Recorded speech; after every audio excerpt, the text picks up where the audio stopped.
All right, let's take a look at the map in 1980. Reagan, obviously the Republican in red, Carter, the Democrat in blue. So what stands out for you about the 1980 electoral map? Zoe, go to you. Carter only won 4 states or 5 states. All right, Carter, captures his home state of Georgia and then only a few others. Let's go to the pie chart. Reagan captures almost 500 electoral votes. So it's a pretty overwhelming victory for Reagan, which is saying something in the fact that he was running against an incumbent, right? Somebody who was already in office seeking re-election. So the question becomes, why did Reagan win so easily? Well, the fact of the matter is, Carter didn't really have a whole lot going for him, in terms of vying for a re-election. Starting with the economy, and I've said this before, and I will say this again.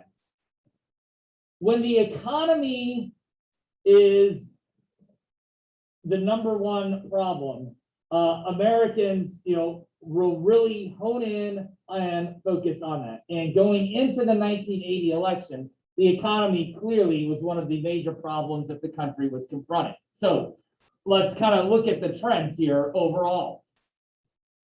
If you are an incumbent president, right, meaning you're running for re-election, and something has gone poorly in the economy, history would tell us that you don't get re-elected. Let's go to the other side of the argument, right? We'll see this here moving forward in the 1990s.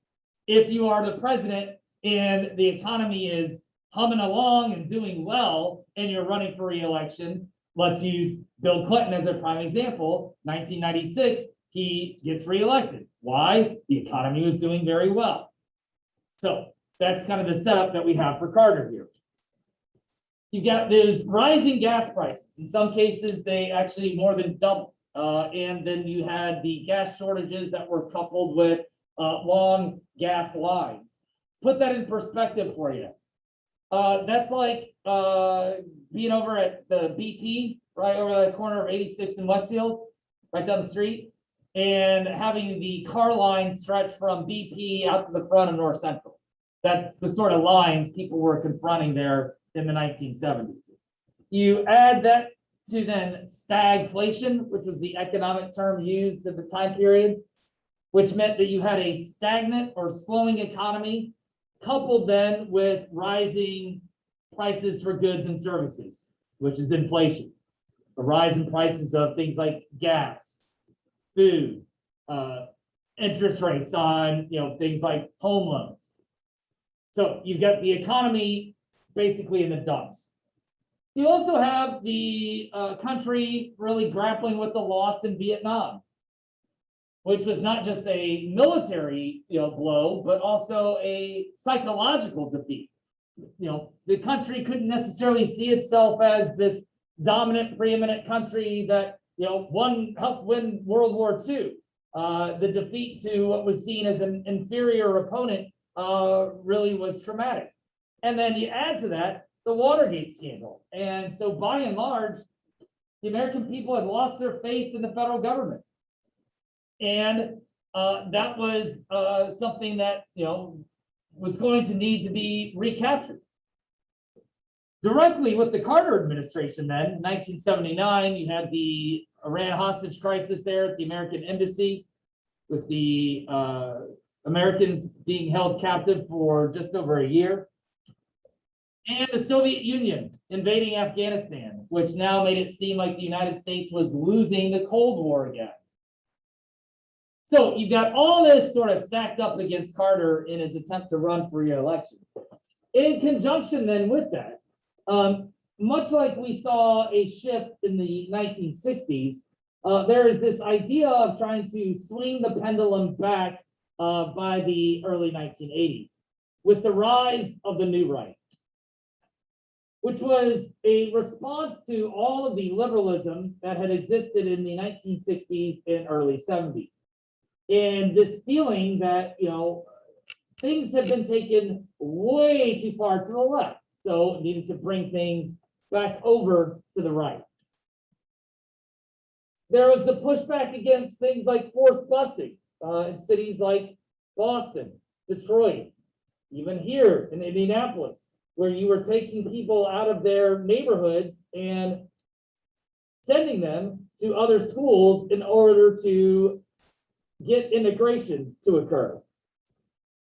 Affirmative action was also seeing some pushback. This was in the case of Bakke versus the Board of Regents of California in 1978, which said that race could be seen as a factor to consider in college applications. The whole excess of the counterculture, the sort of hippie movement that was so prevalent in the 1960s, there were a lot of people that said this was, too much. It was a push away from, what was seen as the core American values. In conjunction with that, you had the whole sexual revolution that was accompanied by the emergence of the pill in the 1960s. And by 1969, with the Stonewall riots, the gay rights movement, and there were a number of people in the country that felt like, there was just too much, liberal freedom that was tearing down what was seen as the core tenets of the traditional American family. On top of that, by 1973, you had the Roe v. Wade case decided, which would legalize abortion. And by the early 1980s, especially from religious groups, they were pushing back on the whole idea of the legalization of abortion. Clearly, something that we're still dealing with today. And the whole idea of women's liberation. I thought it was really interesting in some of what you were able to discover when you were talking to relatives about like the whole gender roles and how those played out, kind of where things have evolved.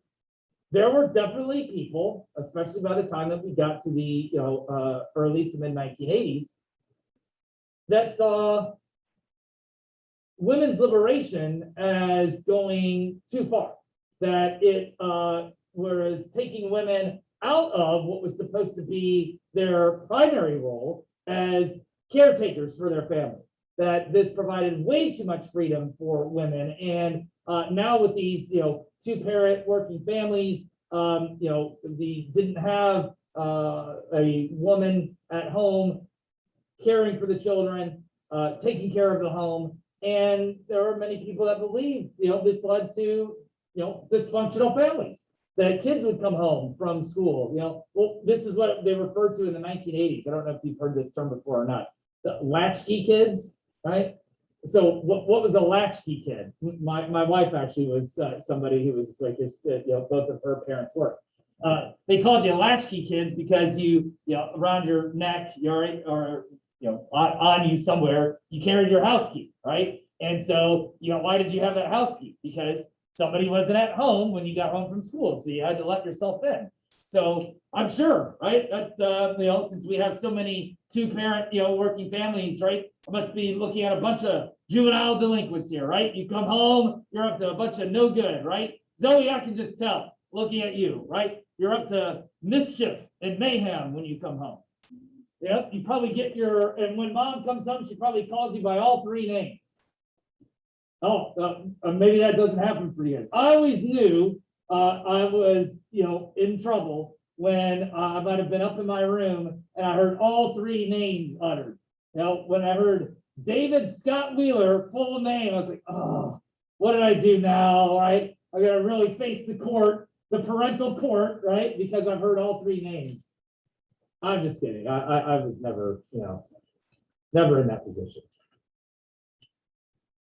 Always doing what was expected. So, the new right, what do they want? The traditional American values to be brought back. And when we think about the quote unquote traditional American values, think about the 1950s. Remember reading the Good Wife's Guide from 1955 and the expectations that existed then for women during that time frame? There were a number of people that said, hey, this is what we need to get back to. We need to get back to the idea of, the core family of men as the provider, women caring for their children in order to strengthen the overall family. Now, in conjunction with that, you have the old idea of a free market economy, what we referred to before as the government being hands what? Off, right? Hands off. So not involved in the economy. And smaller government. You heard Reagan say that in his inaugural address. Government is not the solution to our problems. Government is the problem.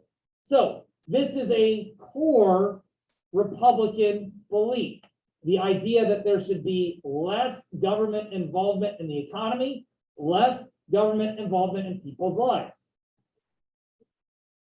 Let's contradict that then with the Democrats. Go back to the 1920s. The 1920s were definitely hands off, laissez-faire. What does FDR do? He does a 180, right? And FDR establishes the principle that from a Democrat viewpoint, you should have direct federal government involvement. Government involved in some regulation of the economy. In contrast to that, Republicans typically are on the other side of the argument. Let's look at where things are right now with our current president. Biden and his infrastructure bill is making a big push for pretty big federal government involvement, pretty big federal government spending. And why is this probably going to get held up?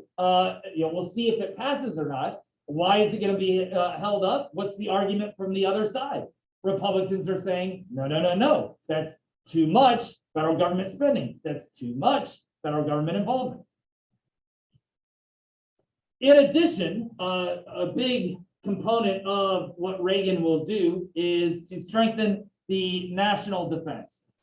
Big spending on our military. This was by intent to sort of push back against the Soviets. And along with that, Reagan tries to paint himself as a staunch anti-communist in much the same way that Nixon did. He's seen as being very patriotic. It's actually really hard to find photos of Reagan where he does not have the American flag around him. As a matter of fact, I think if you look at my presidential poster over there, I believe Reagan's portrait is the only one that has the American flag draped behind him. Am I right, Annika? Yeah, right? I mean, he's Mr. America, Captain America, Ready Reagan. That's the way, he kind of positions himself in the way that, a lot of people felt. Why? Well, I mean, look at where we were by the end of the decade. People did not have a whole lot to feel good about by the end of the 1970s. And so Reagan's trying to bring that back. Now, another core belief of the Republicans is the whole idea of traditional family values. At least it used to be. And this is why I say this, all right? Under Reagan, under Bush Sr., under W. Bush, definitely something that they would be pushing out there. Now, I think that sort of gets blown up a little bit under the Trump candidacy and then subsequently Trump presidency. He was never one that was out there pushing traditional family values because it wasn't really something that he could necessarily run on. So we get the emergence of Reagan as being sort of the face of not just the new right, but of the Republican Party. Should notice the slogan on the campaign button there. Let's make America great again. Hey, you know what? There's an old adage in politics. If it works, try it again. And to the Trump campaign strategies credit, they borrowed from Reagan in 1980. They borrowed from Nixon in 1968. And did it work? Yes, it did. So Reagan was able to make a name for himself as a Hollywood actor. I would argue in much the same way that Trump did. Right? What is it that really put Trump in the national spotlight? The TV show, right? The Apprentice. That was really what made him a household name to so many people across the country. Reagan had experience as a governor in California for 2 terms, but it's in 1964 where he really starts to make a name for himself. Where Goldwater, although he gets trounced by Johnson in that election, Goldwater was really laying the foundation for what would become the Republican conservatism that we see in the 1980s. And Reagan, at that convention, delivers his time for choosing speech. And it's that speech that basically is telling the American people, hey, what do you want? This democratic liberalism over here on the far left, or do you want to be over on this side of the aisle with Republican conservatism? As I said earlier, definitely positions himself as a very staunch anti-communist. Actually, that is what turns him over to the Republican Party. Reagan used to be a FDR New Deal Democrat, but converted over to the Republicans. In 1980, he campaigns on the idea of, are you better off than you were 4 years ago? And for the majority of the American public, the answer is simply no. And that's part of the reason that Carter gets defeated so easily. He will promise a new day in America, and then we'll sort of double down on that in 1984 with this It's Morning in America again, kind of renewing hope in the whole idea of the belief in the country again. Without question, he has a very charismatic personality. You heard him talk about being the great communicator. I would say that much in the same way that JFK and FDR were able to have that connection to the American people, Reagan successfully achieves that as well. And obviously, he becomes not just the representation of the new right, but really, the face of the Republican Party moving forward. All right, so along with some of those core beliefs, you have the idea of Reaganomics, or what was known by many people as trickle-down economics. I like the cartoon on the right because it really, I think, encapsulates the philosophy or the theory of Reaganomics. That if you're cutting people's taxes at the top, that money is eventually going to trickle down to the lower income earners. That's the theory, all right? But let's break this down. When people get more money in their pockets, there are typically 3 things that they can do with it. So whether it's a tax cut or like the most recent stimulus money that came from the government. So what's one thing that people can do if they got extra money coming to them? Sarah, spend it. If they're spending it, and people by and large are doing that, that would then reflect this theory that if people are spending their money, that's going to stimulate the economy. It's then going to eventually create more jobs. All right. What's another thing people can do if they got some extra money coming? Miles? Invest it. Put it in the stock market. Put it into your retirement account. What's the third thing people could do with that money? Zoe? Save it. All right. Those are the 3 things that people can do when they get extra money. Spend it, save it, invest it.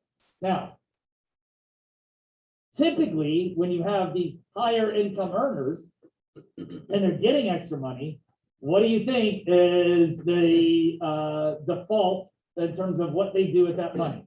Zoe? Either invest or typically save, right? Now, are there people that do spend it? Sure. But if you're talking about, large sectors, right, of the American population, it's invest or save. So I'll use myself as a prime example, right? When we received our most recent stimulus money, my wife, and I, sat down and talked, and she said, "So what are we doing with our extra stimulus money?" And I said, "Well, what do you think we're doing with it?" She's like, "Oh, well, we should go buy a new sectional." I said, well, given the fact that things are still a little unstable, I think we'd be better off saving, which is what we decided to do. So has my money, that extra money, has that done anything to stimulate the economy right now? Absolutely not, right? No, it's sitting in my bank account, which is where it's going to stay for a while, because of, some of this, uncertainties, and that, reflects a big part of the philosophy here. Along with that, the Reagan administration would significantly increase defense spending. So you've got these mass tax cuts coupled with huge spending on the military. So let's, do the simple math. If you're cutting people's taxes, is that more or less money coming into the federal government? Is it more or less? Less, right? So less money coming in because of tax cuts, more money being spent on defense. What are you going to end up with? Massive, massive debts. I'll simplify it for you. If my wife and I make $3,000 over the course of a month, and my wife decides to go to Macy's and buy a brand new, bedroom suit of furniture and a new bed for $5,000, can I afford to pay that? No, right? I'm $2,000 in the hole, right? I'm $2,000 in debt. Now, you extrapolate that with the federal government in terms of like spending millions and millions and millions of dollars. That's why you end up with these deficits or these debts that come back to roost by the early 1990s under the Bush administration. Now, another core Republican belief, deregulation. What do we mean by that? Less government of regulating corporations. And in turn, what you also typically have are big tax cuts to corporations, something that actually happened under the Trump administration. So understand, right? The pendulum swinging back and forth. What's one way that Biden is proposing to pay for this infrastructure bill?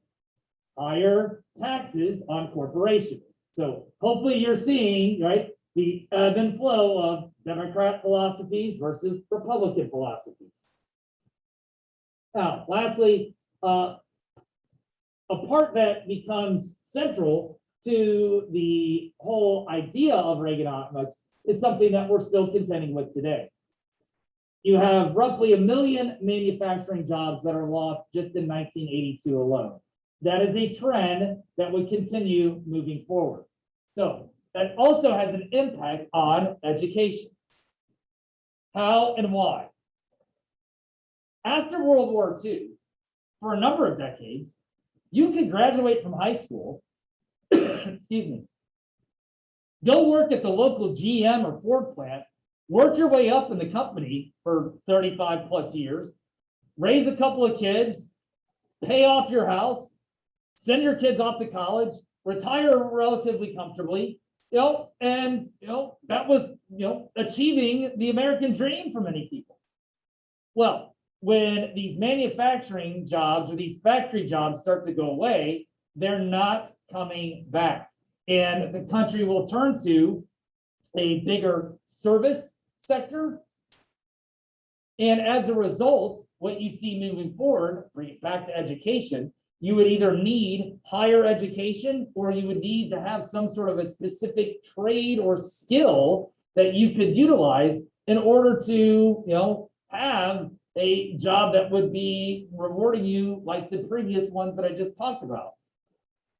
In conjunction, in addition to that, overall decline in wages establishes this new class warfare. And you heard people like Bernie Sanders talking about it, definitely something that we're still contending with today is the disproportionate wage gap that exists.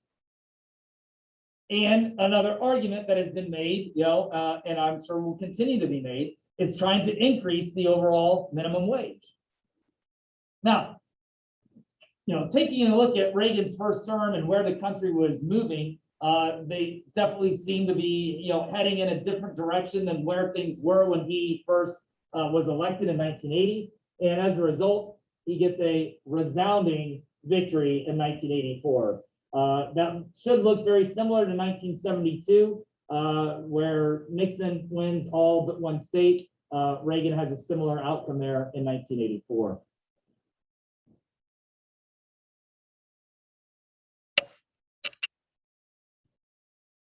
All right, at this point, if you can